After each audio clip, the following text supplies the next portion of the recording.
السلام علیکم ورحمۃ اللہ وبرکاتہ۔ الحمد للہ الذی لم یزل عالما قدیرا سمیعا بصیرا، والصلاة والسلام علی من ارسل شاہدا ومبشرا ونذیرا، اما بعد فاعوذ باللہ السمیع العلیم من الشیطان الرجیم من ہمزہ ونفخہ ونفثہ، بسم اللہ الرحمن الرحیم۔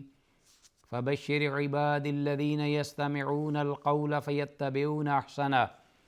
اولئک الذین ھداھم اللہ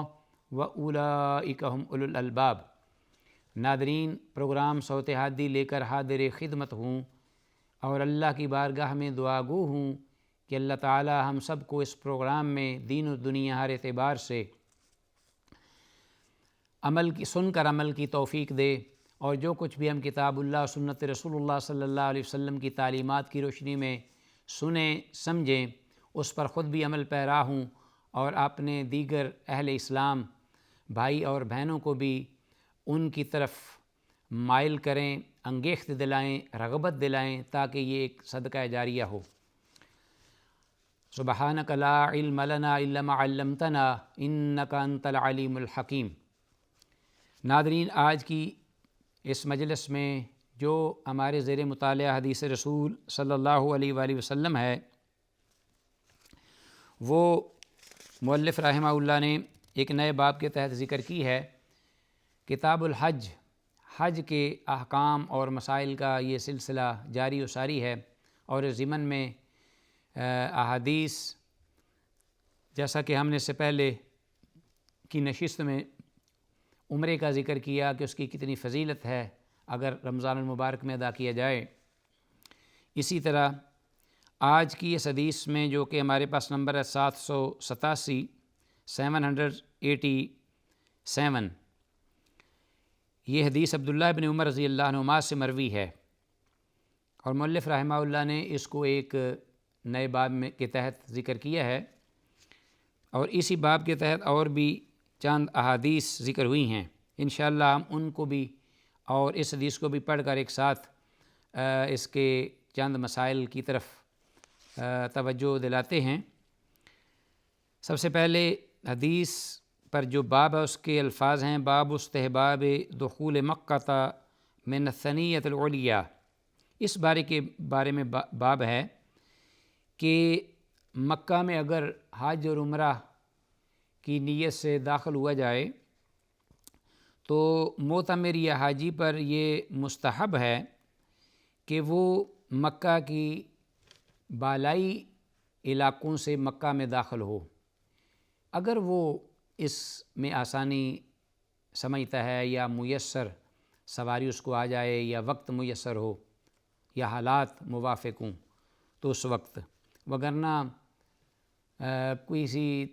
تکلیف دہ صورتحال سے نبرداز نہ ہو کر آج کے دور میں کہ راستے کشادہ نہیں یا ٹرانسپورٹ وغیرہ جو ہے اس کی سہولت نہیں ہے، تو کہ انسان محض استحباب پر عمل کرنے کے لیے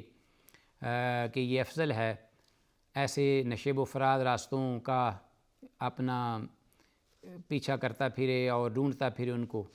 تو یہ اس کے لیے ایک تکلیف دہ صورتحال ہوگی۔ یہ اس وقت تھا یا ہے یا ان اوقات میں کہ جب لوگوں کے لیے یہ بات میسر تھی کہ مکہ میں داخلے کے مختلف راستے تھے، لوگ اطراف و اکناف سے آتے مکہ مکرمہ میں حج کے لیے یا عمرہ کی ادائیگی کے لیے،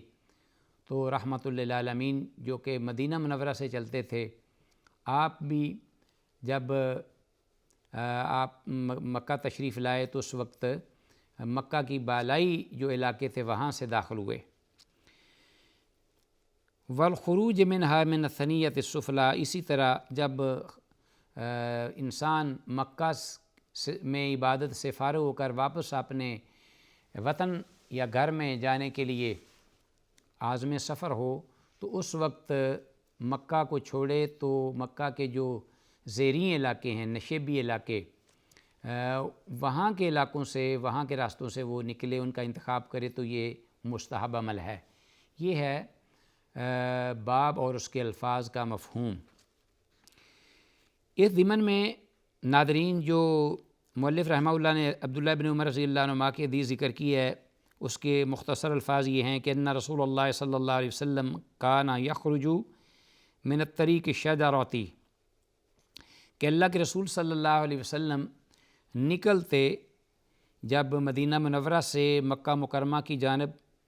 تو طریق شجرہ کے طریق سے وہ آپ نکلتے، وَيَدْخُلُ مِن طریق المعرس،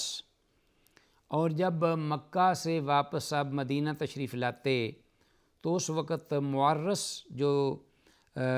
رستہ تھا اس سے مدینہ آتے تھے، تو گویا کہ آپ کے جانے کا راستہ جو ہے وہ اور تھا اور واپسی کا راستہ جو ہے وہ اور تھا، یعنی آپ اس راستے کو آتے جاتے ہوئے آمد و رفت میں بدلتے تھے۔ تو گویا مکہ جب جاتے تو شجرہ کی مسجد وہاں ہوتی تھی، اس میں نماز پڑھتے۔ شجرہ ایک جگہ ہے، اور اس طرح معرس بھی مدینہ منورہ سے تقریباً نکلتے ہوئے اس وقت 6 میل اور آج قریباً 10 کلومیٹر 10 یا 12 کلومیٹر بنتا ہے سفر، اس فاصلے پر مدینہ سے یہ دونوں مقام ہیں، معرس اور شجرہ۔ معرس جو ہے وہ 1 میل اور قریب ہے مدینہ کے شجرہ کی نسبت۔ تو بہرحال رسول اللہ صلی اللہ علیہ وسلم یہ انتخاب فرماتے تھے ان جگہوں کا کہ جاتے ہوئے شجرہ کی مسجد میں نماز پڑھتے، واپسی پر معرس جو طریق تھا اس میں سے مدینہ داخل ہوتے۔ معرس سے مراد ذوالحلیفہ کا مقام ہے، جسے ابھی یار علی کے نام سے بھی اور آج میقات بھی ہے، وہاں اس کے قرب و جوار کا علاقہ ہے، اس پر بولا جاتا ہے۔ تو آپ بلکہ رات بھی وہیں گزارتے تاہاں کہ صبح ہو جاتی، یعنی یہ بھی روایات میں آتا ہے کہ رسول اللہ صلی اللہ علیہ وسلم جب واپس لمبے سفر سے مدینہ اپنے اہل خانہ کے پاس آتے تو اس وقت آپ مدینہ سے باہر ایک رات گزارتے اسی معرس یا ذوالحلیفہ کی جگہ پر، اور پھر وہاں عبادت و ریاضت بھی کرتے، اپنے اہل خانہ کو خبر بھی کرتے، اور پھر صبح بڑے اطمینان اور وقار سے اپنے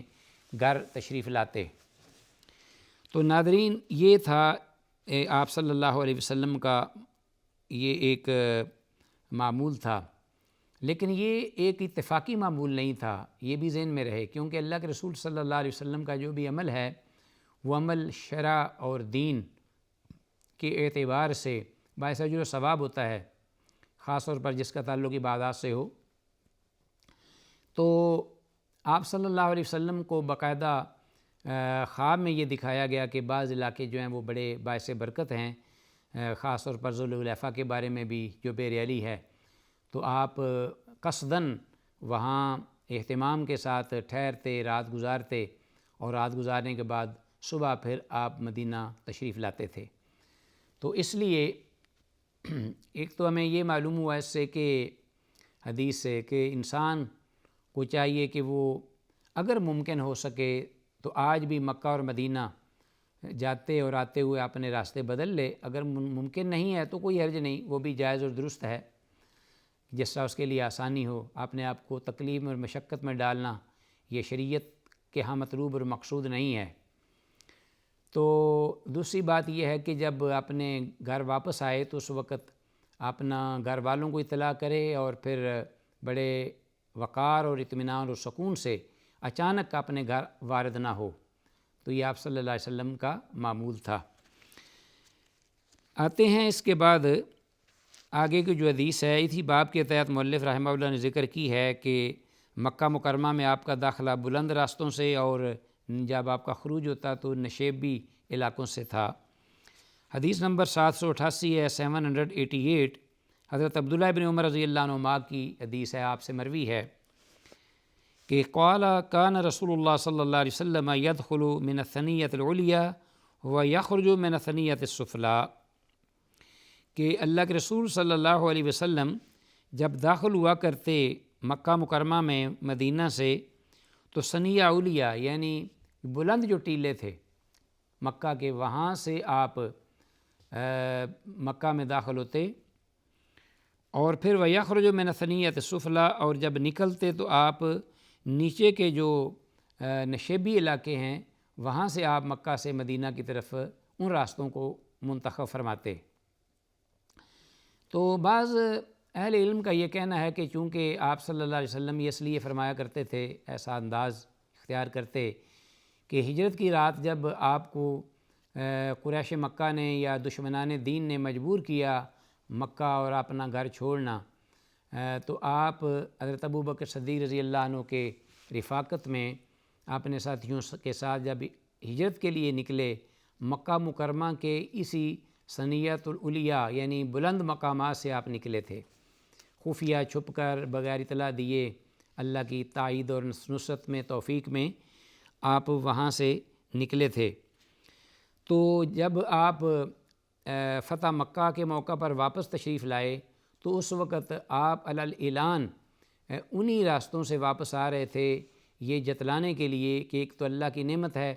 کہ اس راستے سے میں خفیہ ایک وقت میں گیا تھا، اور آج اللہ نے مجھے اپنی توفیق سے انہی راستوں سے علی الاعلان اور دن دہاڑے صبح کی روشنی میں سب کے سامنے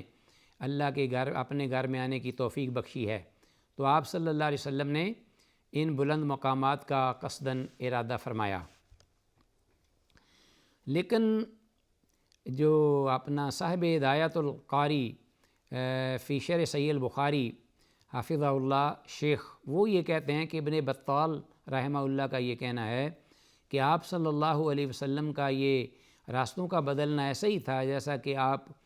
عیدین کے دن اپنا راستہ بدلتے تھے۔ حدیث میں آتا ہے جیسا کہ رسول اللہ صلی اللہ علیہ وسلم کا معمول تھا کہ اذا کان یوم العید خالف الطریق،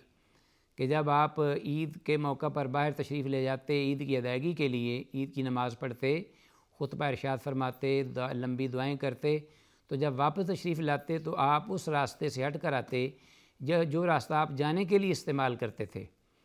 اور تقریباً صحابہ کرام رضوان اللہ علیہم اجمعین بھی آپ کی اسی سنت طاہرہ کو فالو کرتے ہوئے اپنے راستوں کو بدلتے تھے، اور آج بھی یہ جو ہے سنت ہے کہ اسی طرح انسان کرے۔ تو بہرحال یہ عیدین کے دن یا عام ان مکہ اور مدینہ میں جانے اور آنے کے لیے راستوں کو بدلنا، اس میں اصل تو حقیقت علام الغیوب ہی جانتے ہیں کیا حکمت ہے، لیکن ایک تو یہ بات بالکل درست اور صحیح معلوم ہوتی ہے کہ جب بھی کوئی بندہ مومن عبادت کے لیے اللہ کی بندگی، اطاعت اور نیکی کے اعمال کو سر بجا لانے کے لیے کہ کوئی عازم سفر ہوتا ہے، سفر کرتا ہے اور پھر آتا بھی ہے جاتا بھی ہے، تو بہرحال نیکی کے لیے انسان کے اٹھائے ہوئے ان اقدام پر جو وہاں جن جگہوں میں وہ گزرتا ہے، جن جگہوں سے وہ جگہیں جو ہیں وہ قیامت کے دن اس کے لیے ایک گواہ کے طور پر پیش بھی ہوں گی، جیسا کہ یوم ازن تحدث اخبارہا، کہ زمین جو ہے وہ خبریں بیان کرے گی، تو زمین کی خبریں جو بیان کرنا اس میں یہ بھی شامل ہوگا کہ زمین کے وہ حصے انسان کے کیے ہوئے اعمال کے جس جگہ اس نے عمل کیے ہیں، خواہ وہ برے ہیں لا سمح اللہ لنا یا اچھے ہیں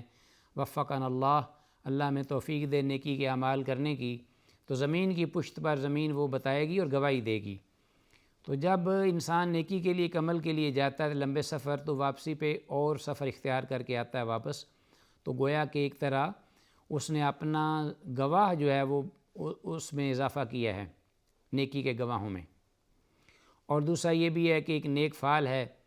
کہ انسان جو ہے وہ پہلے ایک حالت میں تھا تو اب اس سے افضل حالت کی طرف آتا ہے، تو یہ بھی ایک اچھی بات ہے۔ تو بہرحال راستوں کو بدلنا یہ رسول اللہ صلی اللہ علیہ وسلم کی اس حدیث سے ہمیں ملتا ہے کہ یہ مسنون ہے، اور آپ صلی اللہ علیہ وآلہ وسلم جو یہ راستہ بدلتے تھے یہ حکمت سے خالی نہیں تھا، بلکہ اللہ کی منشا اور اس کی رضا کے مطابق تھا۔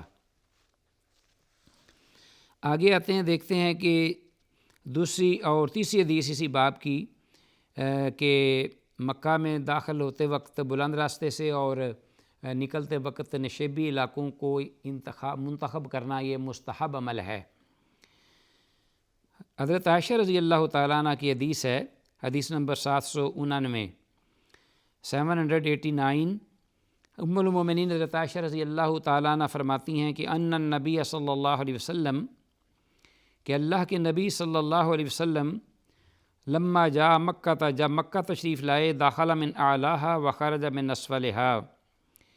کہ آپ کا یہ معمول اور انداز تھا، طریقہ تھا کہ آپ مکہ کی بالائی علاقوں سے مکہ میں داخل ہوتے اور اترتے، اور جب آپ وہاں سے نکلتے تو اس وقت آپ نشیبی جگہوں سے آپ نکلا کرتے تھے۔ تو گویا کہ یہ حضرت عائشہ صدیقہ رضی اللہ تعالیٰ عنہا کی بھی شہادت ہے اس بارے میں، جیسا کہ اس سے پہلے 2 حدیثیں گزری ہیں حضرت عبداللہ بن عمر رضی اللہ عنہما کی، کہ وہ اس بات کے شاہد ہیں کہ رسول اللہ صلی اللہ علیہ وسلم مکہ میں آتے تو اونچی جگہوں سے، اور جب نکلتے تو نشیبی جگہوں سے، نچلی جگہوں سے آپ باہر تشریف لاتے۔ تو یہ بھی اسی حدیث کا ایک حصہ ہے۔ آتے ہیں آگے، حدیث نمبر 790 ہمارے پاس، 790۔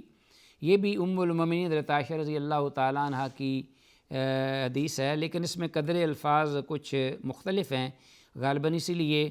مؤلف رحمہ اللہ نے اس کو اس باب کے تحت ذکر کیا ہے تاکہ یہ بھی بات واضح ہو جائے اور کلیئر ہو جائے، کیونکہ اس حدیث میں الفاظ جو ہیں وہ ان حدیث کے برعکس ہیں جو کہ پہلے ذکر ہوئے ہیں۔ میں آتا ہوں ان الفاظ کی طرف کہ النبی صلی اللہ علیہ وسلم، حضرت عائشہ رضی اللہ عنہ فرماتی ہیں کہ اللہ کے نبی صلی اللہ علیہ وسلم داخل عام الفتح من قدا،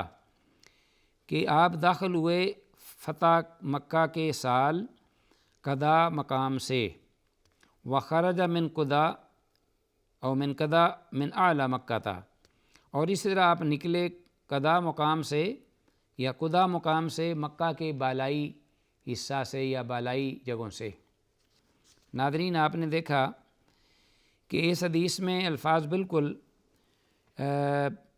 دوسری جملے کے جو ہیں، حضرت عائشہ رضی اللہ عنہ خبر دے رہی ہیں، شہادت دے رہی ہیں۔ پہلی شہادت یہ تو وہ تو ٹھیک ہے، دخل عام الفتح من قدا وخرج من قدا من اعلی مکہ۔ دوسری جگہ پہ فرمایا، دوسرے جملے میں یہ الفاظ ہیں کہ عائشہ رضی اللہ عنہ فرماتی ہیں کہ اللہ کے رسول صلی اللہ علیہ وسلم عام الفتح یعنی فتح مکہ کے سال مکہ میں داخل ہوئے۔ ایک تو اس بات کی یہ وضاحت ہوئی کہ یہ جو سفر تھا جس میں آپ بالائی حصوں سے آپ مکہ تشریف لاتے اور نچلی نشیبی جگہوں سے آپ نکلے، یہ عمومی طور پہ فتح مکہ کا سال تھا، جس طرح آپ نے مکہ فتح کیا اور اپنے صحابہ کے ساتھ 10,000 قدوسیوں کے ساتھ آپ مکہ داخل ہوئے اور اللہ کے گھر تسبیح و تقدیس کے ترانے گائے۔ تو یہ اس سال کی بات ہے، حضرت عائشہ رضی اللہ عنہ نے یہ بات بیان فرمائی ہے۔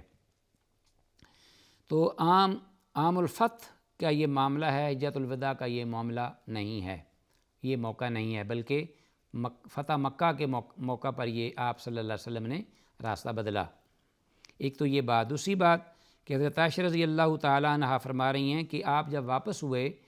تو مکہ کے بالائی حصوں سے واپس ہوئے، جبکہ دیگر احادیث میں نچلی اور نشیبی جگہ سے واپس ہوئے، اور باب کے الفاظ بھی اس بات پر دلالت کر رہے ہیں کہ آپ صلی اللہ علیہ وسلم نشیبی جگہوں سے مکہ سے نکلے۔ تو انشاءاللہ اس کی اصل وجہ کیا ہے یا اس کا مفہوم اصل کیا ہے، اس کو ہم آئندہ پروگرام میں ذکر کریں گے، ہدیہ ناظرین کریں گے۔ سر دست جو کچھ کہا سنا ہے، اللہ تعالیٰ کی بارگاہ ہمیں دعا ہے کہ اللہ اس کو قبول و منظور فرمائے۔ السلام علیکم ورحمۃ اللہ وبرکاتہ۔